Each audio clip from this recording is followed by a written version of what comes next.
जय Hind. SSC MTS general awareness की classes में आप सभी साथियों का स्वागत करते हैं, अभिनंदन करते हैं। तो आज आपके लिए जनरल अवेयरनेस के प्रश्न लेकर आए हैं जो एसएससी एमटीएस हवलदार एग्जाम के लिए इम्पोर्टेंस है।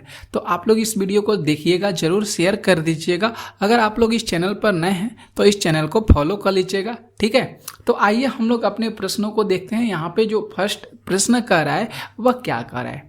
यहाँ पे देखिए, जो फर्स्ट प्रश्न है कि नीचे दिए गए कथनों में से कौन सा कथन सही है। तो यहाँ पे फर्स्ट ऑप्शन देखेंगे कि टीपू सुल्तान को मैसूर का टाइगर या कह सकते हैं टाइगर ऑफ मैसूर भी कहा जाता है, ओके। और दूसरा जो ऑप्शन कह रहा है, टीपू सुल्तान ने 1782 से लेकर 1799 तक मैसूर पर शासन किया। अब हम लोग को ये दोनों जो ऑप्शन है इसमें से देखना है कि कौन सा विकल्प सही हो रहा है। तो दोनों ऑप्शन जो है साथियों यहाँ पे सही हो रहे हैं। टीपू सुल्तान तो मैसूर का शासक था, ठीक है, और ये जो है 1781 से लेकर 1799 तक है, ये मैसूर पर शासक किया था।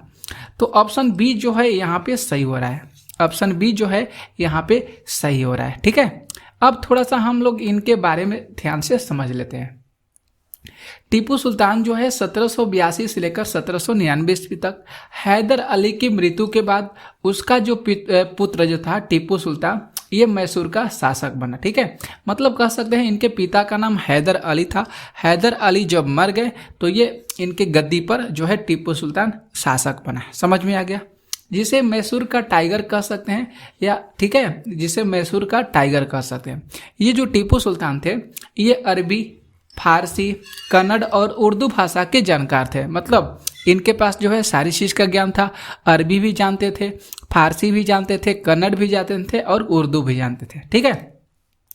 चतुर्थ आंग्ल मैसूर युद्ध जो 1799 ईस्वी में हुआ था, उन्होंने अपनी राजधानी श्रीरंगपट्टनम की रक्षा करते हुए टीपू सुल्तान जो है अंग्रेजों द्वारा मारा गया। मतलब इनकी जो राजधानी थी श्रीरंगपट्टनम, इनकी रक्षा कर रहे थे टीपू सुल्तान, तब तक अंग्रेजों द्वारा इनको क्या कर दिया गया, मार दिया गया, ओके। समझ में आ गया। आगे देखेंगे, प्रश्न सेकेंड है। यहाँ पे सेकेंड प्रश्न है कि भारत में आयात और निर्यात की जाने वाली वस्तुओं पर लगाए जाने वाला कर क्या कहलाता है। बहुत अच्छा प्रश्न है। जैसे मान लेते हैं आयात और निर्यात, ये चीज़ होता है, दोनों दो चीज़ होता है, एक एक्सपोर्ट होता है और एक से इम्पोर्ट होता है। तो ये दोनों जो वस्तुएं होती हैं, एक देश से दूसरे देश में जाता है और दूसरे देश से हमारे देश में आता है, तो इस पर जो कर लगता है जिसको टैक्स कहा जाता है, ये क्या कहलाता है। निगम कर, उत्पाद कर, पूंजी लाभ कर और सीमा शुल्क। तो हम लोग डी ऑप्शन को यहाँ पे सिलेक्ट करेंगे। सीमा शुल्क कहलाता है साथियों। क्या कहलाता है, तो सीमा शुल्क कहलाता है। डी ऑप्शन यहाँ पे सही हो रहा है, ठीक है। अब हम लोग थोड़ा सा इसके बारे में ध्यान से समझ लेते हैं। भारत में आयात और निर्यात की जाने वाली जो वस्तुओं पर लगाए जाने वाला जो कर होता है उसे सीमा शुल्क के नाम से जाना जाता है, ठीक है। इसे विभिन्न करों में विभाजित किया जाता है। इसे विभिन्न करों में विभाजित किया जाता है। जैसे बात कर सकते हैं यहाँ पे मूल सीमा शुल्क हो गया, इसके बाद जो अतिरिक्त सीमा शुल्क हुआ, एंटी डंपिंग ड्यूटी, सुरक्षा ड्यूटी हो गया। ये सारे जो हैं ये करों में विभाजित किए गए हैं सीमा शुल्क को, ठीक है। अब उसके बाद बात करेंगे जो सीमा शुल्क होता है, कुछ कुछ जो टैक्स होते हैं उस पर नहीं लगाया जा सकता है। जैसे देखेंगे जीवन रक्षक दवाएं जो होती है उन पर टैक्स नहीं लगता है, उन पर कर नहीं लगता है। जो उर्वरक और खाद्यान्न पर जो है इस पर टैक्स नहीं लगता है। तो सब चीज़ पर जो है सीमा शुल्क नहीं लगता है, ठीक है। समझ में आ गया। आगे देखेंगे प्रश्न हम लोग तीसरा। यहाँ पे जो तीसरा प्रश्न है कि सही कथन का चयन करना है। ऑप्शन ए, बी, सी और डी। ध्यान से देखिएगा, सही जो भी यहाँ पे वाक्य होगा उसको सही करना है। कोशिका को राइबोसोम और माइटोकॉन्ड्रिया को झिल्ली कहा गया है। मतलब कह रहा है कि कोशिका के राइबोसोम और माइटोकॉन्ड्रिया को झिल्ली अलग करती है, कहा नहीं गया है, अलग करती है। बी ऑप्शन कह रहे कि प्लाज्मा झिल्ली पदार्थ को आगमन की अनुमति नहीं देती है।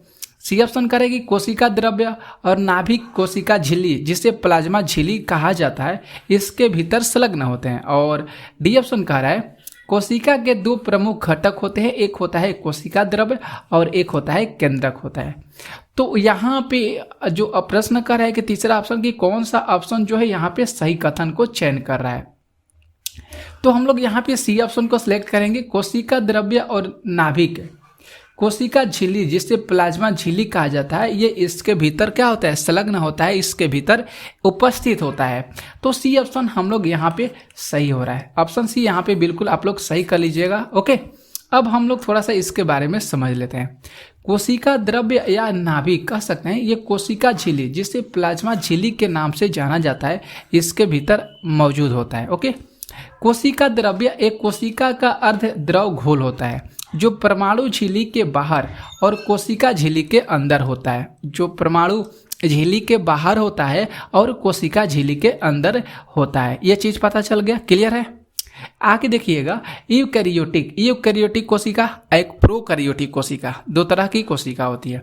यूकैरियोटिक जो कोशिका है, यानी कह सकते हैं एक नाभिक वाली कोशिकाएं जो है, ये कोशिका द्रव्य के सभी अंगों से मिलकर बने होते हैं और इसके अंदर सभी अंग होते हैं। कोशिका द्रव्य में सभी अंग मौजूद होते हैं, किसमें, तो यूकैरियोटिक कोशिका में। क्लियर है।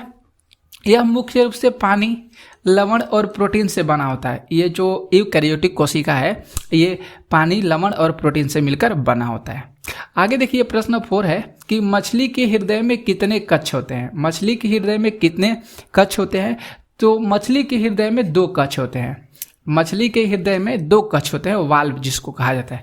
हम लोग में तो 4 होते हैं, बाया अलिंद, दाया निलय, बाया निलय और दाया निलय अलिंद होता है। ठीक है, लेफ्ट और राइट अलिंद होता है और निलय लेफ्ट और राइट निलय हो जाएगा। तो हम लोग में 4 चैम्बर होते हैं, जिसको आप लोग जानते हैं। उसी तरह मछली की बात किया है तो मछली में 2 कक्ष हो जाएगा। ठीक है, मछली एक अलिंद और एक निलय से बने 2 प्रकोष्ठीय अंग वाले विशुद्ध हृदय के सरलतम रूप से युक्त होती है। मतलब जिस तरह हम लोग में लेफ्ट और राइट निलय, लेफ्ट और राइट अलिंद ये होता है, तो मछली में वहीं एक अलिंद होता है और एक निलय होता है, जो प्रकोष्ठीय अंग वाले हृदय के सरलता रूप में युक्त होता है। ठीक है, मानव हृदय जिसको मैमोलियन कहा जाता है, ये 2 पृथक परिकोष्ठा और 2 पृथक निलय होते हैं। तो ये चीज आप लोग को समझ में आ गया, अभी जस्ट आप लोग को बताया है। आगे देखिए, 5 प्रश्न अच्छा है। निम्नलिखित में से कौन सा उपन्यास प्रसिद्ध भारतीय उपन्यासकार अमृता प्रीतम द्वारा लिखा गया था। तो जो अमृता प्रीतम के द्वारा जो उपन्यास लिखा गया था उसका नाम था रसीदी टिकट। रसीदी जो टिकट है, ये अमृता प्रीतम के द्वारा लिखा गया उपन्यास है। ओके, अब रसीदी टिकट के बारे में समझ लीजिए और अमृता प्रीतम के बारे में। अमृता प्रीतम जो है एक भारतीय कवि और उपन्यासकार थी। इन्हें पंजाबी भाषा की पहली कवयित्री के नाम से जाना जाता है। 6 दशकों में इन्होंने अपना करियर में लगभग 100 किताबें लिख चुकी है। इनकी प्रसिद्ध आत्मकथा है रसीदी टिकट है। ओके, समझ में आ गया। ये पुस्तक जो है डाटा टिकटों का एक एल्बम से निकलकर बना है। बहुत मतलब डाटा टिकटों का एक एल्बम है इनका तो अमृता प्रीतम का एक पुस्तक है जिनका नाम है, या कह सकते हैं आत्मकथा है, रसीदी टिकट। ठीक है, प्रत्येक मोहर के साथ एक नई कहानी उसके पोस्ट कार्ड पे सामने आती है। ये जो है डाटा टिकटों का जो एल्बम है, इसके अंदर जो प्रत्येक मोहर के साथ एक नई कहानी और पोस्ट कार्ड में ये सामने आती है। इनको जो है 1669 में पद्मश्री पुरस्कार मिला है, 2004 में पद्म विभूषण मिला है और साहित्य अकादमी पुरस्कार से अमृता प्रीतम को सम्मानित किया गया। तो ये रसीदी टिकट आप लोग ध्यान में रखिएगा, इनकी जो है आत्मकथा है, बहुत फेमस है। आगे देखेंगे, प्रश्न 6 है। यहाँ पे 6 प्रश्न कर रहे हैं कि शुष्क पर्णपाती वन लगभग डैश के बीच वर्षा वाले क्षेत्रों में पाए जाते हैं। मतलब वर्षा वाले क्षेत्रों में पाए जाते हैं जो शुष्क पर्णपाती वन होते हैं। तो यहाँ पे ऑप्शन बी सही हो जाएगा। 100 सेंटीमीटर से 7 सेंटीमीटर जहाँ पे वर्षा होती है वहाँ पे ये जो शुष्क पर्णपाती वन होते हैं ये पाए जाते हैं। ठीक है, अब थोड़ा सा हम लोग शुष्क पर्णपाती वन के बारे में समझ लेते हैं। जो उष्णकटिबंधीय पर्णपाती वन है ये अधिक वर्षा वाले भागों और उत्तर प्रदेश, बिहार के मैदानी भागों में पाए जाते हैं। जो उष्णकटिबंधीय पर्णपाती वन होते हैं, भारत में ये वन बहुतायत में पाए जाते हैं। इन्हें मानसूनी वन भी कहा जाता है। तो यही प्रश्न यहाँ पे कहा था, ये शुष्क पर्णपाती वन था जो 100 सेंटीमीटर से 70 सेंटीमीटर के बीच जो है वर्षा वाले क्षेत्रों में पाए जाते हैं। समझ में आ गया। यहाँ पे देख लीजिएंगे, जल उपलब्धता के आधार पर इन वनों को आर्द्र और शुष्क पर्णपाती वनों में बांटा जाता है। आर्द्र वन और शुष्क पर्णपाती वनों के रूप में बांटा जाता है। जहाँ पे जल कम हुआ तो उसको अलग डिवाइड कर देंगे, और जहाँ पे जल की मात्रा कम हो गया तो उस वन को अलग कर देंगे। तो दोनों का नाम जो है दोस्तों अलग अलग दिया गया है। समझ में आ गया। आगे देखेंगे जो 7 प्रश्न है, यहाँ पे 7 प्रश्न है कि निम्नलिखित में से कौन सा नियम यह बताता है या कहता है कि स्थिर ताप पर किसी गैस के द्रव्यमान का आयतन गैस के दाब के व्युत्क्रमानुपाती होता है। क्या होता है? गैस के दाब के व्युत्क्रमानुपाती होता है। तो वह नियम होता है बॉयल का नियम। ऑप्शन सी यहाँ पे सही हो रहा है। वह कौन सा नियम होता है? तो वह नियम होता है बॉयल का नियम। अब देख लीजिए, बॉयल का जो नियम है इसे आदर्श गैस का दाब या आयतन के संबंध में ये बताता है कि जो नियत ताप पर गैस का आयतन दाब के आयतन के व्युत्क्रमानुपाती होता है। ये चीज जो है बॉयल का नियम है। ओके। 8 प्रश्न है कि किस भारतीय संगीतकार को life time achievement Grammy award से सम्मानित किया गया है? कौन से भारतीय संगीतकार है? तो उनका नाम है पंडित रविशंकर। पंडित रविशंकर को life time achievement Grammy award से इनको सम्मानित किया गया है। ऑप्शन सी यहाँ पे सही हो रहा है। ओके। आप लोग देख सकते हैं जो फरवरी 2022 में जो सितार वादक है पंडित रविशंकर, ठीक है, रविशंकर जो है सितार वादक हैं, इनको मरणोपरांत 55वें Grammy lifetime achievement award से इनको सम्मानित किया गया है। जो Grammy award National Academy of Recording Arts and Sciences द्वारा प्रतिवर्ष जो है दिया जाता है। किसके द्वारा जो है Grammy lifetime achievement award सम्मानित किया गया है? मतलब सम्मानित किया जाता है प्रत्येक वर्ष। तो award National Academy of Recording Arts and sciences के द्वारा जो है ये प्रतिवर्ष ग्रैमी जो पुरस्कार होता है इसको दिया जाता है, अवार्ड्स। ठीक है। प्रश्न आगे आते हैं। जो 9 प्रश्न है कि सारे जहां से अच्छा गीत की रचना भारत के किस स्वतंत्रता सेनानी के द्वारा किया गया था? तो जो सारे जहां से अच्छा हिंदुस्तान हमारा, तो ये अलग हो जाएगा। तो मोहम्मद इकबाल आप लोग ध्यान में रखनी गया। सारे जहां से अच्छा जो गीत है ये मोहम्मद इकबाल के द्वारा दिया गया है। सारे जहां से अच्छा हिंदुस्तान हमारा। तो देख सकते हैं भारतीय स्वतंत्रता आंदोलन के जो प्रमुख वचन एवं नारे हैं, जैसे सारे जहां से अच्छा हिंदुस्तान हमारा मोहम्मद इकबाल के द्वारा, पूर्ण स्वराज आराम हराम है, पूर्ण स्वराज और आराम हराम है, ये जवाहरलाल नेहरू के द्वारा। ये पूर्ण स्वराज ये अलग नारा है, आराम हराम है ये अलग नारा है। ठीक है। करो या मरो या कह सकते हैं हे राम, ये महात्मा गांधी के द्वारा ये नारा दिया गया है। इनकलाब जिंदाबाद, इनकलाब जिंदाबाद ये भगत सिंह के द्वारा दिया गया है। ठीक है। तो ध्यान में रखिएगा। प्रश्न है 10 की कालबेलिया किस भारतीय राज्य की आदिवासी नृत्य है? जो कालबेलिया है ये किस भारतीय राज्य की आदिवासी नृत्य शैली है? तो राजस्थान याद करना होगा। ऑप्शन नंबर जो बी है यहाँ पे सही हो जाएगा। ये कहाँ के आदिवासी नृत्य शैली है? तो राजस्थान की है। ओके। अब थोड़ा सा देख लीजिए जो राजस्थान का नृत्य है, लोक नृत्य कौन कौन सा है? तो कालबेलिया हो जाएगा, पनिहारी हो जाएगा, फुंदी हो जाएगा, गोवा। ठीक है, ये राजस्थान को हो जाएगा। गोवा के देखेंगे तो मांडी होगा, खोल होगा, ढकनी हो जाएगा, ये गोवा का है। ध्यान में रखिएगा, हम थोड़ा सा यहाँ पे मिस्टेक कर दिए जो अलग इसको नहीं कर पाए। ठीक है। तो राजस्थान का कालबेलिया, पनिहारी, फुंदी याद कीजिएगा। गोवा का बता दे रहे हैं, मांडी याद कीजिएगा, खोल याद कीजिएगा, ढकनी, ढकनी कहाँ का नृत्य है? गोवा का हो जाएगा। मेघालय का लाहो बंगला याद रखिएगा, केरल का कथकली, ओटम, अथुलाल, मोहनी अटम, मोहनी अटम भी है, देख सकते हैं ओटम दिया गया है लेकिन मोहनी अटम भी केरल का ही है। प्रश्न 11 आते हैं, ध्यान से देखिएगा। 11 प्रश्न है कि निम्नलिखित में से कौन शनि ग्रह का सबसे बड़ा चंद्रमा है? शनि ग्रह का सबसे बड़ा चंद्रमा है। ठीक है। तो यहाँ पे 11 का बी ऑप्शन हो जाएगा, टाइटन हो जाएगा। यहाँ पे टाइटन जो है ऑप्शन सही हो जाएगा। आप लोग देख सकते हैं शनि ग्रह आकार में सौरमंडल का दूसरा सबसे बड़ा ग्रह के रूप में जाना जाता है। इसकी विशेषता यह है कि इसके तल के चारों ओर वलय पाया जाता है, जिसकी संख्या कितना है? 7 है। ये आकाश में पीले तारे के समान दिखाई देता है। सबसे बड़ा ग्रह जो है इसका उपग्रह जो है टाइटन है। शनि ग्रह का जो सबसे बड़ा उपग्रह है टाइटन है, जो सौरमंडल का दूसरा सबसे बड़ा उपग्रह के रूप में जाना जाता है। सौरमंडल का सबसे बड़ा उपग्रह गैनीमेड है, दूसरा इसके बाद टाइटन आता है जो शनि का उपग्रह है। समझ में आ गया। आगे देखिए प्रश्न 12 है कि हॉलीवुड और ब्रॉडवे में अभिनय करने वाले भारत के पहले ओलंपियन कौन थे? तो यहाँ पे नॉर्मन प्रीचर्ड का नाम आ जाएगा। नॉर्मन जो प्रीचर्ड है इनका नाम आता है सबसे पहले डी ऑप्शन यहाँ पे सही हो रहा है। अब इनके बारे में समझ लीजिए। नॉर्मन गिलबर्ट प्रीचर्ड इनका पूरा नाम है, जिसे नॉर्मन टूवर के नाम से जाना जाता है। ये ब्रिटिश भारतीय एथलीट थे और 1900 के पेरिस ओलंपिक में भारत का प्रतिनिधित्व किए थे जो प्रीचर्ड थे।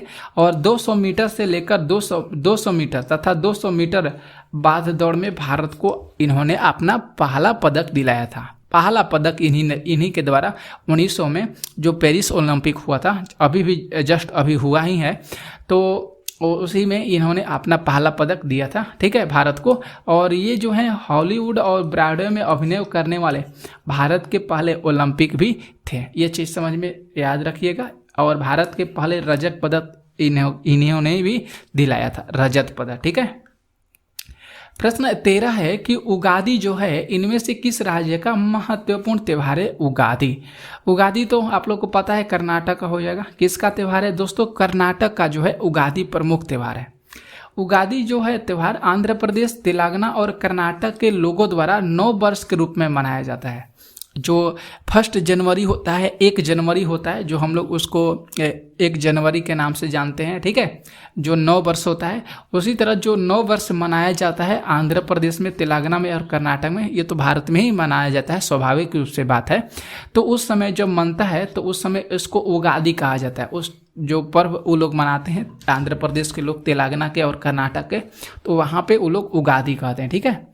दक्षिण भारत के लोग इस पर्व को मुख्यतः नई फसल के आगमन की खुशी में मनाते हैं। जो दक्षिण भारत के लोग होते हैं, ये यहाँ के लोग जो है इस पर्व को, जो नई फसल आगमन होता है नई फसल का, तो इसी की खुशी में उगादी पर्व को मनाते हैं। समझ में आ गया?